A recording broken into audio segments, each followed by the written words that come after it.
We're being completely honest.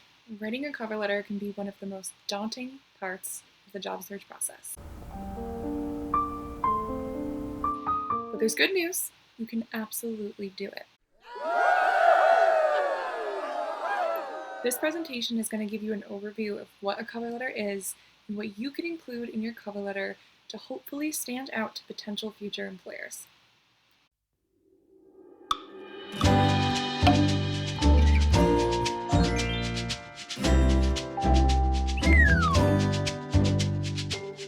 So let's run through today's agenda.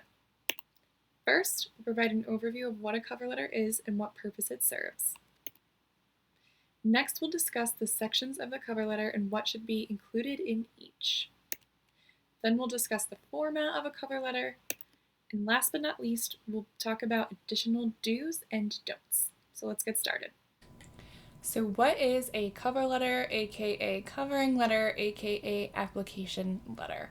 Basically, it is a brief description of why you fit the job. Your cover letter should not encapsulate everything about your life. Instead, it's more of a personal sales pitch that serves to market your skills, abilities, and interest in the position. It should explain the value that you would add to the company if you were hired as an employee. So your cover letter accompanies your resume. It should never stand alone, but it shouldn't be a duplicate to your resume. It should be a complement. What I mean by that is you don't just want to repeat all of the factual information that's already listed on your resume. Your cover letter is going to give you the chance to get more personal and provide more of your professional story. So your cover letter is like your virtual first impression to your potential future employer. So unfortunately, if written poorly, your cover letter could actually reflect poorly on your writing skills, proofreading skills, attention to detail, and just quality of work overall as a whole. Think of your cover letter as a virtual extension of your professional self. So it's important to put your best foot forward right off the bat. So really the purpose of a cover letter is to convince the hiring manager to invite you to an interview. When you're reading back your cover letter, you should always ask yourself, as an employer, would you hire you?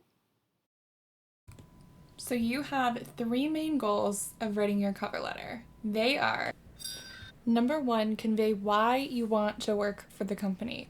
A hiring manager will want to know that you're knowledgeable about their company and what they do. They want to know that you're not just sending out the same generic cover letter to every single company under the sun. Think about it this way. If someone gives you a birthday card, does it stand out more if it's a generic, kind of overplayed, pre-written greeting inside? Or does it stand out more if it's a personalized message to you? The second goal is to convey how your work experience meets the job requirements. If you have directly related experience, great. You want to talk about it. If you don't worry, you're not out of the race yet. There are more than likely some transferable and relatable experiences that you are doing or have done at current or previous positions. Your goal will be to explain how those positions have prepared you for this one. The third goal is to convey how your skills meet the job requirements. Most job descriptions will explain skills desired or needed for the position. You want to make sure that you are letting the employer know that you have those skills and this part's important, explain specific examples of you using them, which we'll go into more detail on later. So before you even start writing your cover letter, there are some steps that you can take to set yourself up for success. Step number 1, review career services interview skills presentation. The stories that you prepare for an interview could also be relevant to document on a cover letter. Step number 2 is to review the job descriptions for instructions on how to apply. So, if they say that they don't need a cover letter or there's no option to submit one, then don't.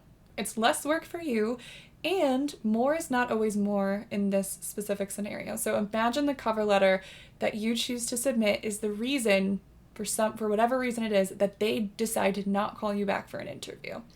However, if there is an option to submit a cover letter, we recommend always submitting one.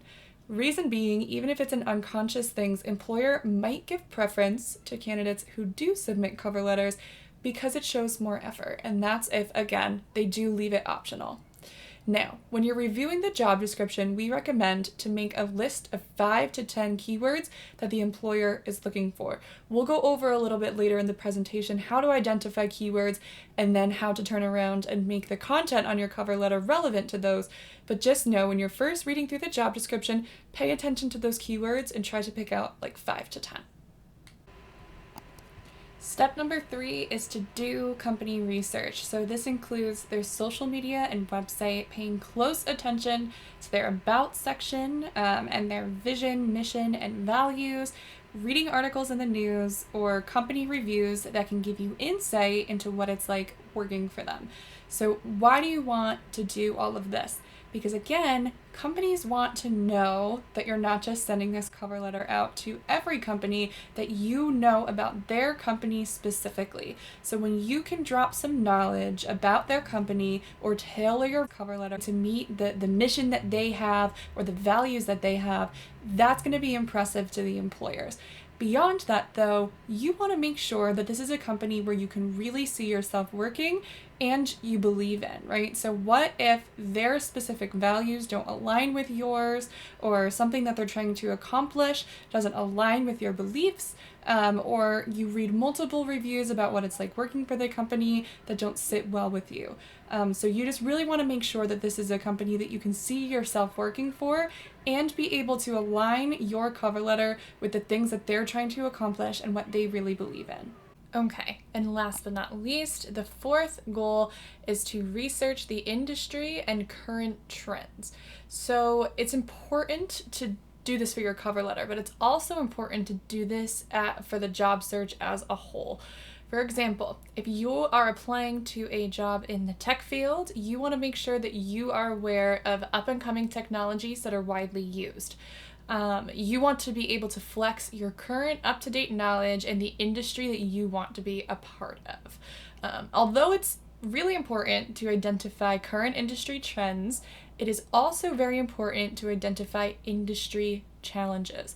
That way, you're aware of some obstacles that the company might be facing due to the current industry challenges, and you can show what you can do to overcome those obstacles. So ask yourself, what are the current industry challenges, and do your skill sets meet those challenges, right? And this is how you can really start to show that you can add value to this specific company. So throughout this presentation, we are going to be creating a cover letter together based off of this job posting for an administrative assistant position. So take a moment to pause the video and read through the job description so that you can really understand what the employer is looking for. If you paused, welcome back. If you did not, an awkward hello again. Let's call our candidate Sam. Oh, hey, Sam. Let's get started. So we'll now start discussing all of the different sections of a cover letter. Let's get started with the heading. So the heading on your cover letter is going to include your information. So your name, location, phone number, and professional email. Just to keep everything uniform, we recommend setting this up the same exact way as you have on your resume. On your cover letter, though, you also want to include the date that you are submitting the cover letter, as well as the company's information. So you want to include, if you can find it, the hiring manager's name and their title, and then the company address. So let's take a look at Sam's heading example for her cover letter. She has her name at the top, the location, her phone number, her professional email, the date that she submitted the cover letter. We can tell this is in the future. And we also have all of the employer's information as well. Great job, Sam. Next, let's move on to the salutation section of the cover letter. So the salutation is how you start off your cover letter by saying, "Dear blank." Ideally, you would like to find the name of the hiring manager. Now, how do you go about finding that information? You can read through the job description. So sometimes the job description will tell you straight up who will be reading your application and looking through them. You can also call the company's HR department to see if they can give you the name of the hiring manager. If this doesn't work, you can review LinkedIn. I would say to try to make your profile in private mode so they don't see you creeping onto their profile, but you can look through LinkedIn to see if you can find the person's name that will be serving as the hiring manager. You can also check the company website and see if their name is listed here. If you do find their name, an important takeaway here is use the direct full name and not Mr., Mrs., or Miss. This will help you avoid the mistake of assuming somebody's marital status or gender. If you really cannot find the hiring manager's name, that is okay. You can still write your cover letter successfully. Some other options include Dear Hiring Team, Dear HR Team, Dear Department Team, or Dear Company Name Team. So here are some do nots or things to avoid in the salutation of your cover letter. Hello, name, hi, name, dear sir or madam, to whom it may concern, dear recruiter, or hey, team. So these things are either too casual, overused, or a bit inappropriate to put in the salutation. So just stick to our tips, keep it professional, and you should be golden. Now we'll start moving into the more content-heavy section of the cover letter. So let's dive into the opening paragraph. Not that the other stuff doesn't matter, but when you get to the opening paragraph, this is where the employer is going to start really paying attention. The goal here is to really attract and hold the reader's attention so that they want to keep reading. So you want to make sure that you're including a few things in your cover letter.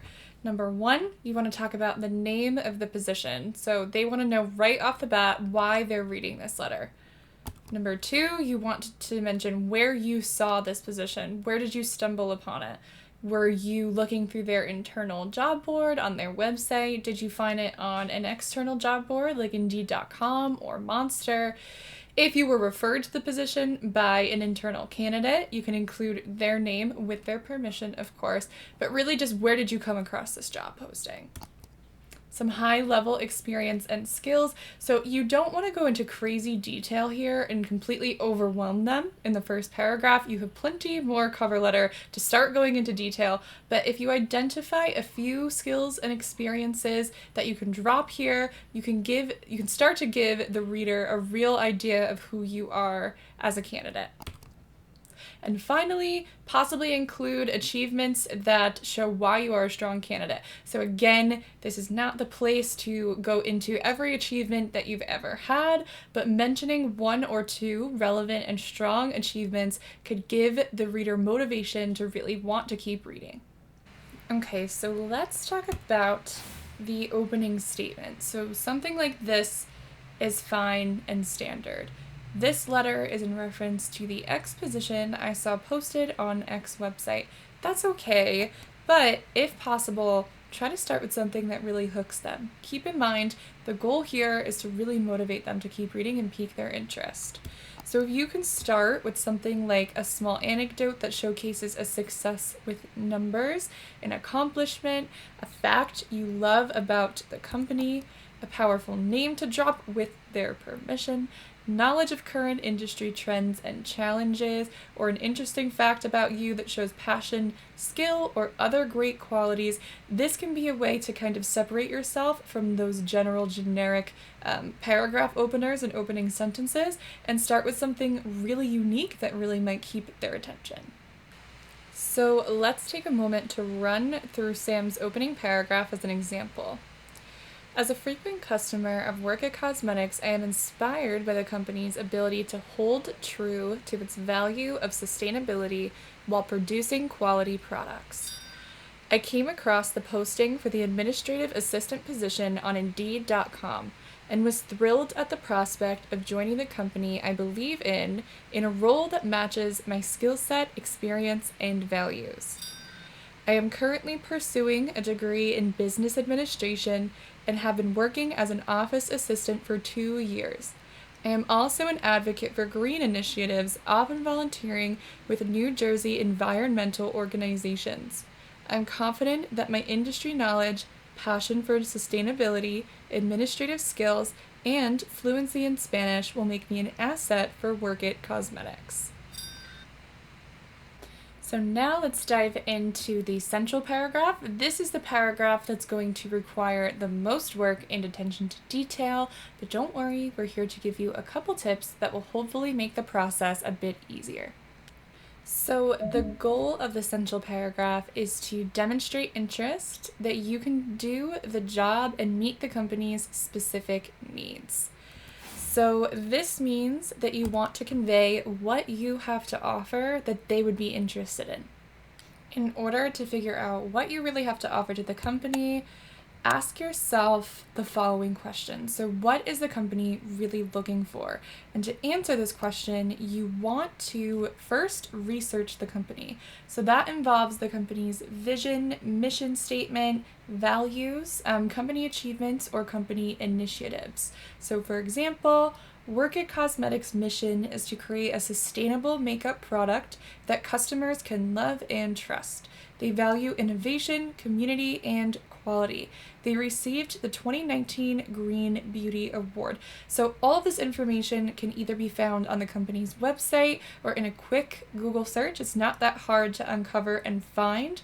And congratulations, if you've uncovered this type of information, you hit the jackpot of cover letter research, because again, this will play into your ability to kind of speak that company's language and match your skills to what they're doing or what they care about.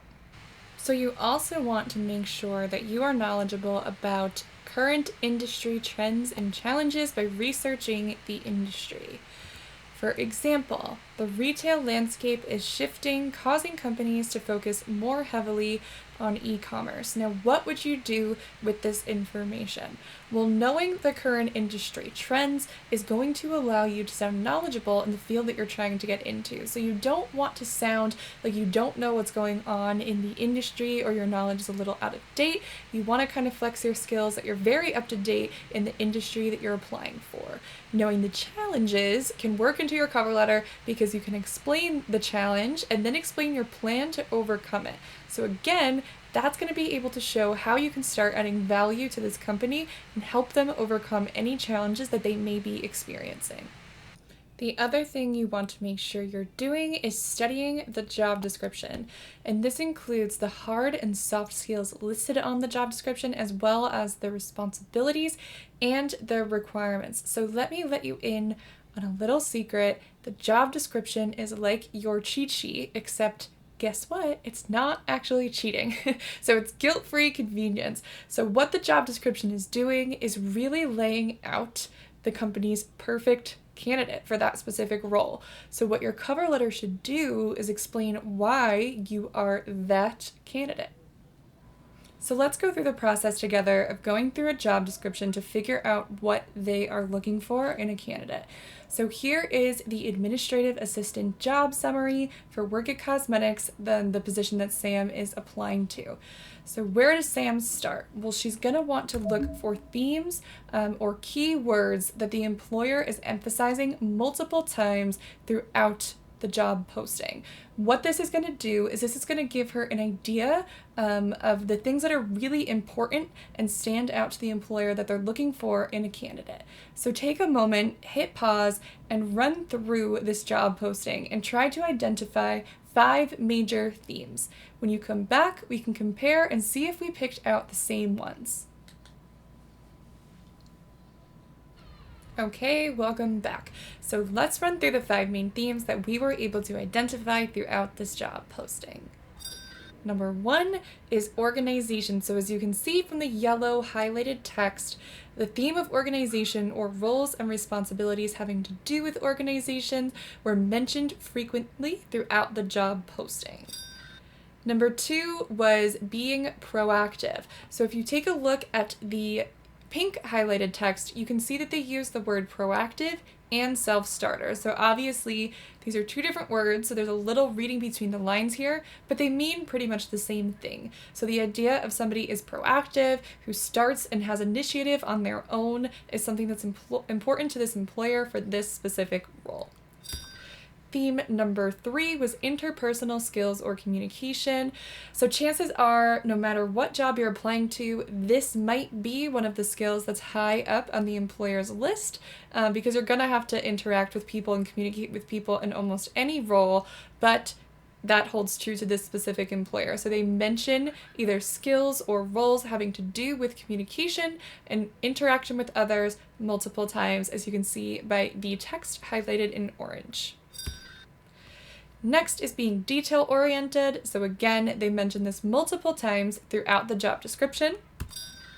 And last but not least, multitasking and prioritization. So did you come up with the same themes? If not, we would love to know what other themes you came up with. Maybe you interpreted them differently. Maybe you saw different things that we weren't able to pull out here. If you did, drop them in the comments below. So Sam will also want to identify hard skills that the employer is looking for.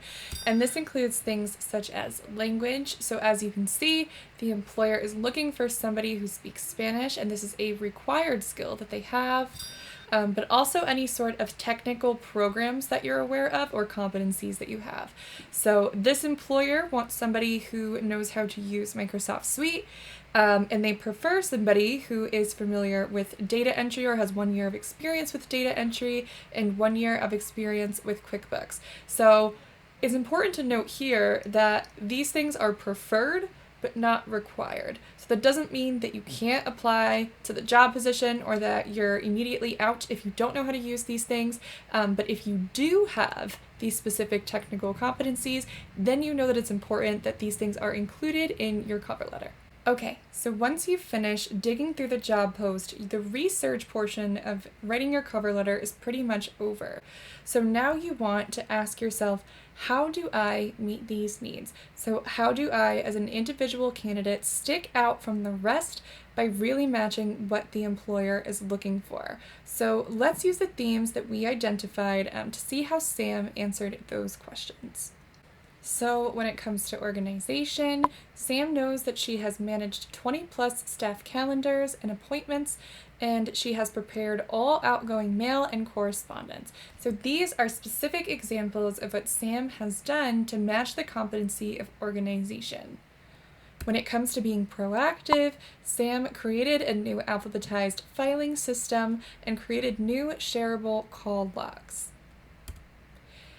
When it comes to interpersonal skills and communications, Sam noted that she has contacted 50 plus clients per week regarding invoices, and she is the president of the Business and Accounting Club, maintaining thorough communication with club members. Sam knows that she is detail-oriented, and this is exampled by her keeping detailed documentation and taking detailed messages, and she also manages a database with 150 plus client accounts. And last but not least, Sam is able to multitask and prioritize, and she knows this because she kept detailed documentation and took detailed messages and managed database with 150 plus client accounts. So you can see that this last example matches the examples above, and that's completely okay. So if you have certain scenarios that kind of align with multiple skills, use them because it's kind of a two for the price of one deal, right? So this is really just to show you how Sam took these different competencies that the employer was looking for and indicated were important to them, and then asked herself, what is my experience really doing these things? And was able to come up with very specific and concrete examples of how she's going to be able to use these skills based off of her previous experience. Okay, so now regarding the hard skills. Sam can speak Spanish fluently, which is great because the employer required that. And she also learned about QuickBooks in class and utilized it to manage accounts payable and receivable at her job. She has also utilized Microsoft Suite both at work and for school. So again, All of this is really just to serve as an example of how you can take the skills the employer is looking for and come up with how you meet them specifically. So you'll notice that Sam provided specific examples for each one, and some actually included numbers or certain data, right? So using numbers and specifics when explaining your skills will make you more believable and allow you to stand out amongst the more generic cover letters that are just listing very vague examples of how they might meet the employer's qualifications. So a lot of people might be organized, but not a lot of people have your specific experience with organization. So you have your own unique stories and your own unique skills. So tell them, use them to your advantage. Now, how can you start using this information to put together your professional story that highlights your unique skill set? We recommend using the BAR method, and this stands for background, action, and results. So the framework of BAR statements can help ensure that you're not only discussing what you did and how you did it, but the results that came from your action, which will in turn show the value that you have added. This involves 3 parts. 1, an explanation of the situation or the background. 2, what you did or your intervention that showcases your skills. And 3, maybe most importantly, the impact of your behavior or the results. So Sam is a pretty big fan of using the BAR method. Let's run through her example.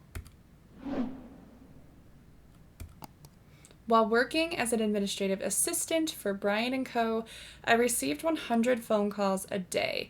It was my responsibility to take detailed notes and pass them along to the appropriate staff member via email. Staff members began losing track of emails or reported being overwhelmed with the amount of emails received. So this is Sam's background of her situation. It's really telling the employer what was going on or the issue that was happening before her action even came into play. Now let's move on to her action. I created call logs using Google Sheets and shared them with the appropriate staff members and updated them daily. So that's the action that Sam took to account for the background information or the background issue that was happening. Now let's go on to the results. Staff members had a centralized location where they were able to quickly refer to a record of the phone calls, resulting in less time wasted on tracking down emails or clearing inboxes. So as you can see, this takes me through the full picture of what Sam was able to accomplish by her proactive actions that she took. Now, it's important to keep in mind that your whole cover letter, but specifically your central paragraph, will be conveying explicit information about your skills and implicit information about your qualities. So what does this mean specifically? So the implicit information is referring to the qualities that you're conveying through your writing in and of itself. So this includes your ability to research, eliminate any grammar or spelling errors, the quality of the overall letter, and your ability to add concrete examples. So without even digging into the content, this implicit information is already being absorbed by the potential readers. So the explicit information is the skills that align with the job description, so the more straightforward content that you're including in your cover letter. The point here is that your cover letter is being judged and analyzed on a layered basis, so it's just important to keep both of these things in mind when you are reviewing and going over your entire cover letter, but specifically your central paragraph.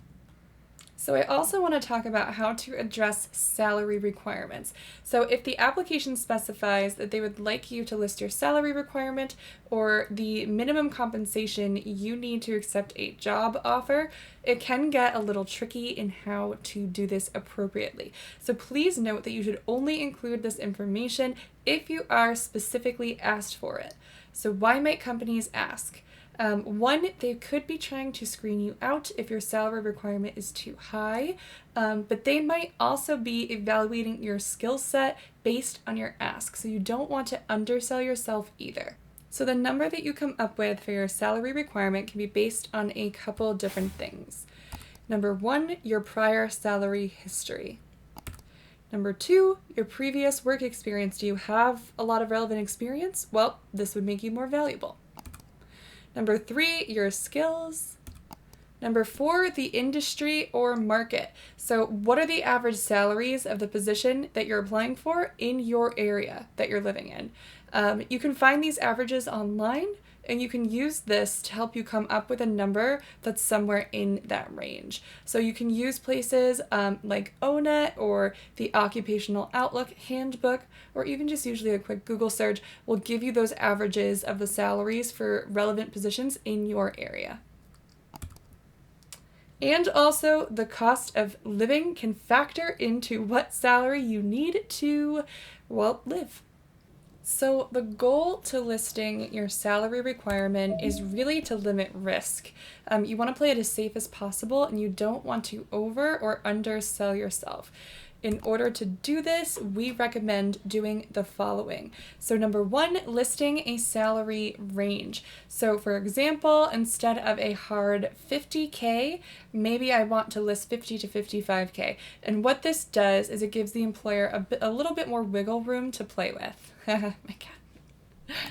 Number 2, I want to research common salaries, right? So like I mentioned before, you can use resources like the U.S. Bureau Labor of Statistics Occupational Outlook Handbook. That's a mouthful, but I promise it's very useful. And you can use this to research the average salary of similar roles within your area or just in the U.S. as a whole. And what this is going to do, it's going to give you some numbers to back up the salary that you're really asking for. Little pet break. 3, you want to review the cost of living in your area. So you really want to do this for you to know what minimum you'll need to kind of set yourself up for comfort and success.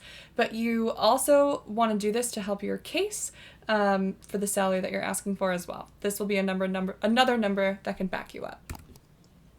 Keep in mind that salary negotiation is a thing, and it usually takes place after you are given the job offer. So the salary offer that they're giving you is not always the end all be all. Sometimes there's room for more conversation.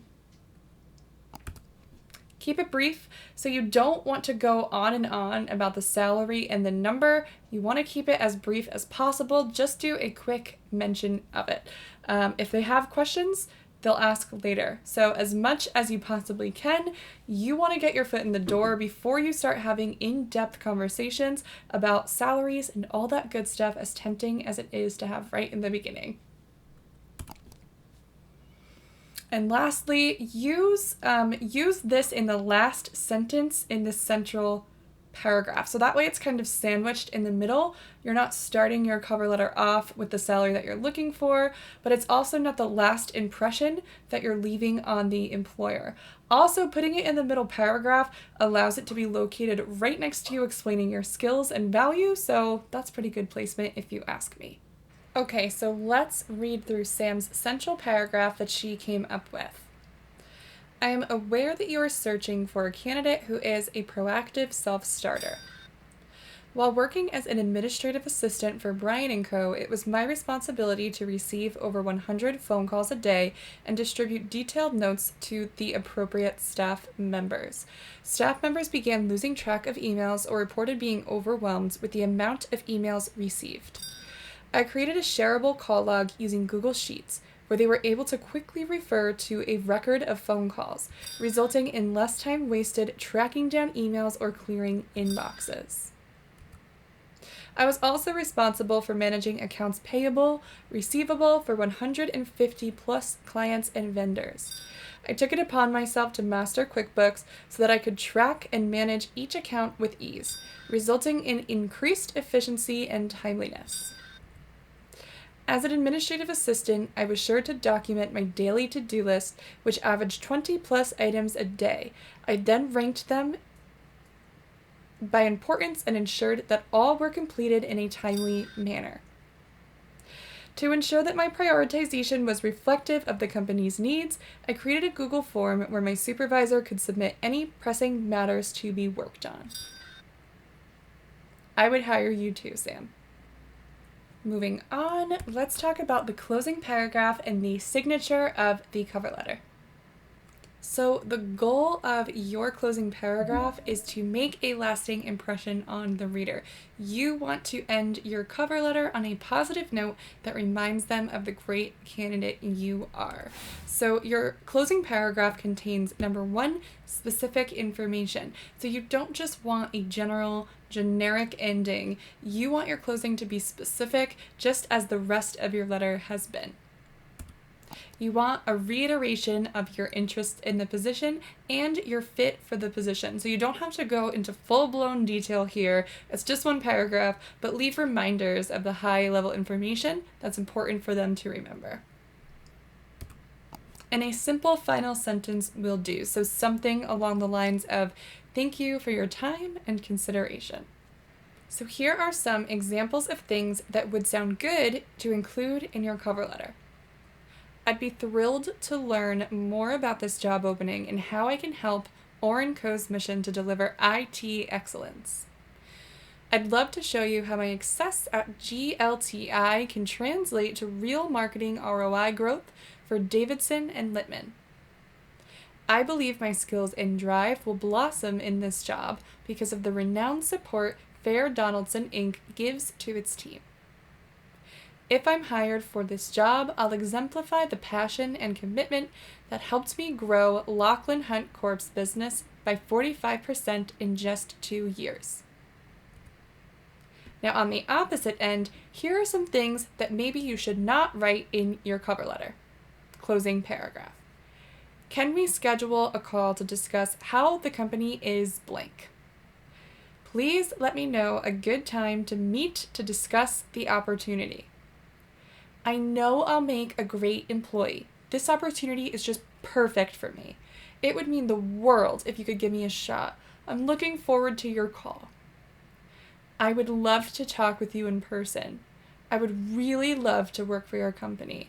I can interview at your convenience. Some of these things sound a bit too eager or a little bit on the desperate end.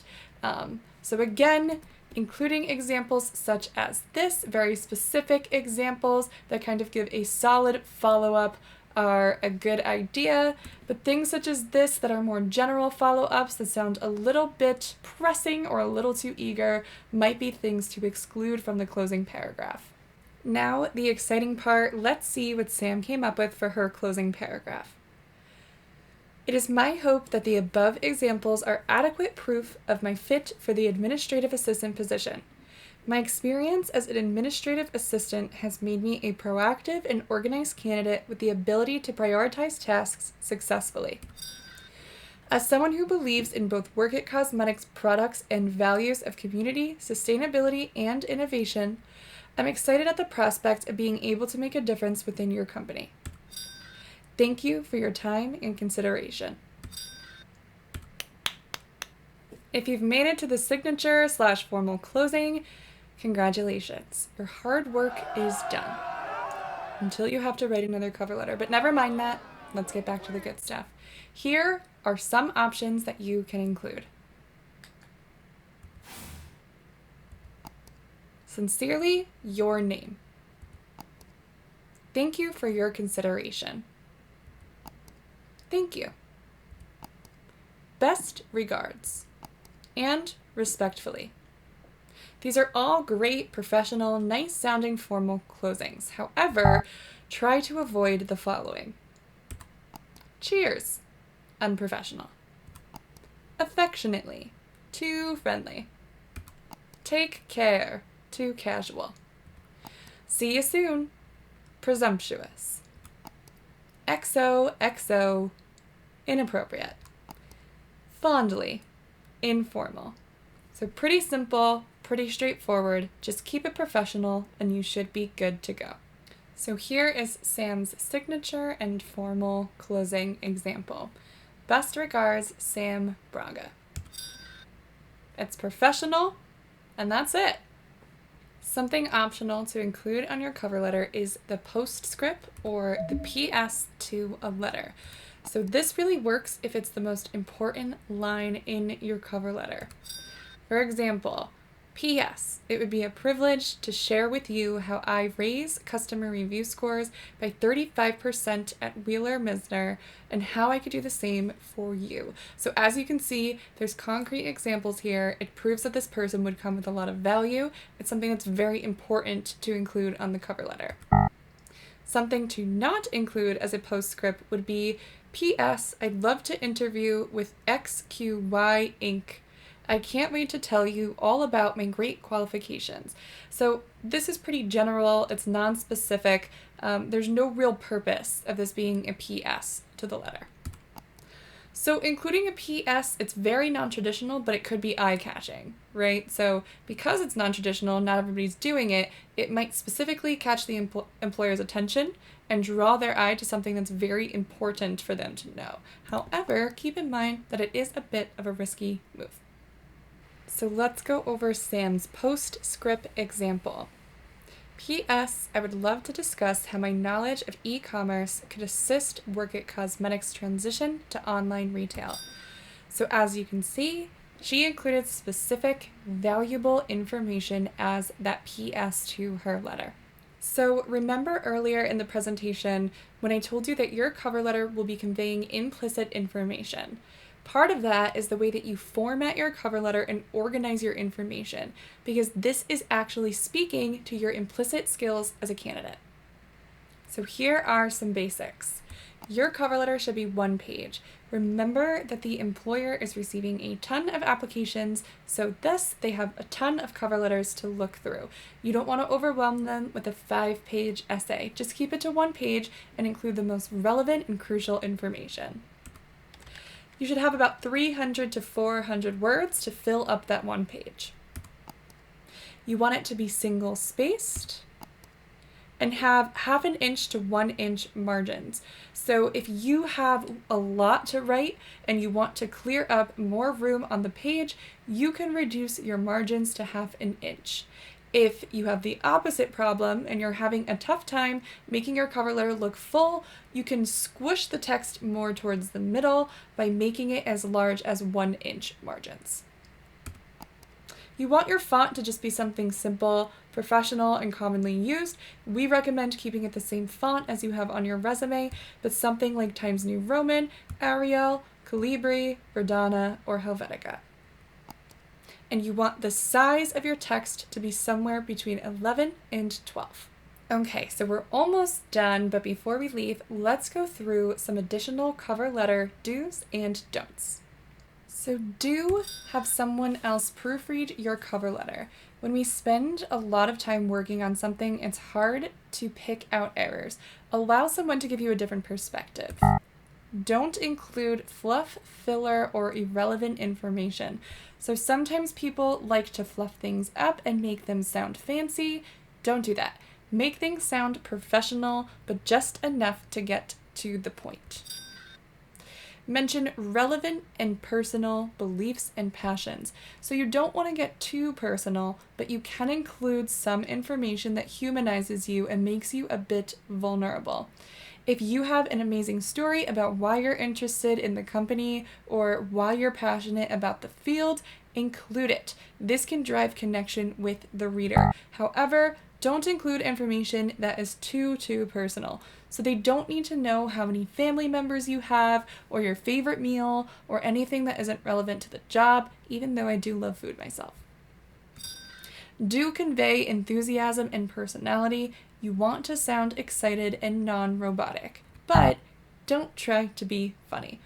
I love a good joke myself, but the thing is, humor is so subjective. So the last thing you want is a failed joke to be the reason that you don't get an interview. That wouldn't be very funny. Do choose simple terms. Again, you want to sound knowledgeable and professional, but that can be done while using simple language. For example, use helpful over advantageous. However, don't use cliche terms. So things like synergy, thinking outside the box, etc., are overused and a bit played out. Do be honest. So the last thing you want for a future employer is to be the first impression of you getting caught in a lie. And trust me, it can happen. So just be honest throughout your cover letter to start off on a good foot. However, don't talk poorly about previous employers. That's possibly a bit too honest. If you talk bad about places you have worked for in the past, it can negatively impact the employer's trust in you as a future candidate. Do save job-specific questions for the interview. The cover letter is a time to really tell, not ask. So things like salary, vacation, benefits, etc., although very tempting to talk about, can wait. So again, don't mention salary unless the employer asks specifically. Do include achievements and awards. Talk yourself up and stand out. And don't mention lack of experience. You don't have to draw attention to something that could be considered a weakness. Instead, talk about the transferable skills that you do have. And lastly, do save your cover letter as a PDF with a specific title, such as your name, year, cover letter. And now, the moment you've all been waiting for. Sam's final cover letter!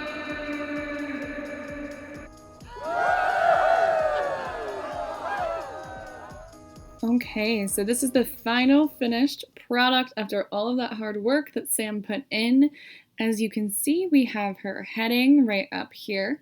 We have the date, we have the employer's information, we have the greeting or salutation, we have the opening or introduction paragraph, we have the central paragraph, closing paragraph, the signature right here, and then we have the PS or the postscript. So this is it. This is Sam's complete, finished, and final product. And that's it. We've come to the end of our presentation. I would like to thank Sam for producing such a lovely cover letter for us to use as an example. Hopefully this workshop taught you about how to make a professional cover letter that stands out to employers.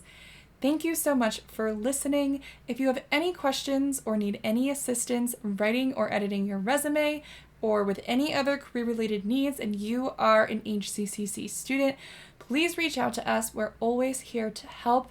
Also, check out our other videos about interview skills, resumes, and more to keep writing your professional story. And remember, all stuff is career stuff.